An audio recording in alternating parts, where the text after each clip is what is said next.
Bwana, nimekuja mashambani huku. Kuna sehemu moja inaitwa Vikindu Malela. Nimekutana na eneo zuri sana. Kama unavyoliona limenyoka namna hii. Tajiri kama unavyoliona. Nimekuja kuliangalia maeneo haya.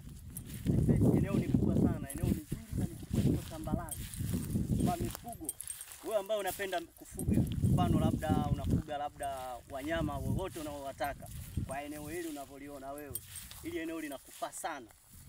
Eneo liko tambarare, limejigawa mazingira mazuri. Kama unavyoona ni sehemu ambayo yenye polipoli, imetulia, kuna upepo safi.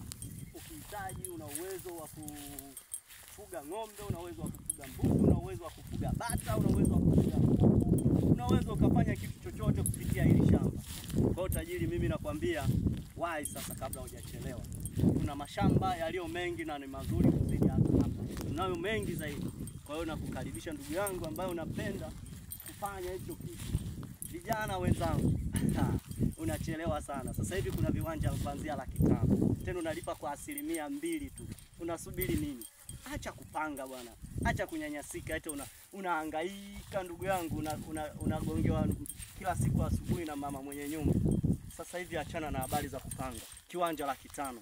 Njoo jibebee viwanja kuanzia 500,000 huku Vikindu Malela. Unasubiri nini? Sisi wenzako sasa hivi tunachokiangalia ni maisha yanayoendelea. Sasa wewe endelea kuchelewa. Viwanja 500,000, unafanya kila jambo, unajenga. Ardhi ni ya muhimu sana kwa familia yako. Unapoendelea kusubiri, unazidi kukuona. Kama unavyoona hivi. Kama unavyoona.